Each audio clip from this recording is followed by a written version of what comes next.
What's going on, everybody? Welcome into Hot Mike Sports. I'm your host, Ben Merrick. Today, I don't want to spend a lot of time in the intro. I want to get right to the video. But I want to say, you guys want daily basketball and football sports talk, I would really appreciate it if you guys hit the subscribe. Like I said, I'll be posting every single day. So in today's video, I'm talking about a very underrated future. Like a team that has a super underrated future. And it's not the New York Knicks. I'm wearing their jersey today because I promise you guys I'm wearing a jersey in every single video. And I don't have this team's jersey, but I think this team's future hasn't gotten the respect it deserves. It definitely has some respect on its name, but guys, I'm telling you, there's more than just one player to it or two players to it. It's like the whole roster. And I'm super excited for this team's future, so I wanted to bring that to light in today's video. It might be a little bit of a shorter video, but I am going to talk about this team's entire roster pretty much. And not necessarily where I see each player down the line, but this team has a lot of potential. So I'm going to have the roster pulled up like right here, and I'll just briefly go through each player and how they fit on the team and their kind of potential, okay? Okay, so like I said, I have it pulled up right here, and then we'll get right into it. So the first guy on this list is definitely the most known. He was in my top 5 point guards of the next 5 years video, and that's Trae Young.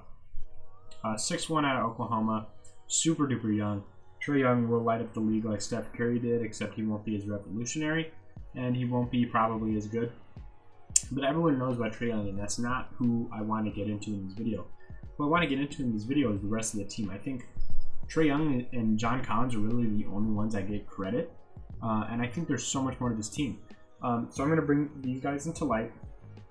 DeAndre Hunter, Cam Reddish, Kevin Huerter, Damian Jones, John Collins, and Scott Labissiere.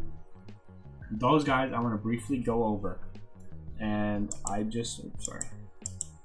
want to bring them into light. So starting off with DeAndre Hunter, who was their first round pick this year, he has shown flashes. He averaged double-digit points in his rookie year. He's shown flashes of being a really, really good and franchise small forward for him. Not like a franchise superstar, but a guy that will run alongside John Collins and Trae Young. I think DeAndre Hunter has way bigger of a future and had a way more underrated rookie season than I expected him to have. And I feel like people are just forgetting about him. So I just, like, as I'm going through this video, I want you to realize just how many high ceiling guys are on this team. Like how scary this team could be. We got Trae Young, DeAndre Hunter. I want to get into Cam Reddish, who had a very sad kind of season. He lit it up at Duke. He's one of the best three-point shooters, like talent-wise, I've ever seen. And then he had a really poor season for the Atlanta Hawks. But this guy was an incredibly good player for Duke. Incredibly good. I see him being an incredible shooter for the Hawks. Let him settle in to the NBA and the pace. And I see this guy coming off and being a perfect running mate for Trae Young. His defense is lackluster, but I'm telling you guys, his ceiling is out of the ceiling. he is a ridiculous player, and I see a bright future for Cam Reddish, DeAndre Hunter, and this other guy, 6'7" shooting guard, Kevin Huerter, same age as Trae Young. He actually lit it up from the three-point line. He, like I just said about Cam Reddish, he was what I wanted Cam Reddish to be.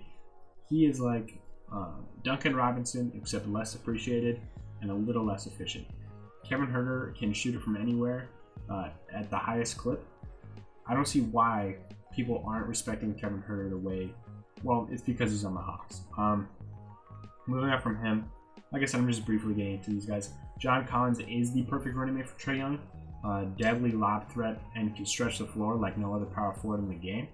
I see him essentially turning into a stretch center. He is, I just want to be exact on his height, 6'9". So he's a little bit shorter for a center, but I see him being a center over the years. I see DeAndre Hunter moving to the 4 as a shorter center, and they're going to run a small ball lineup.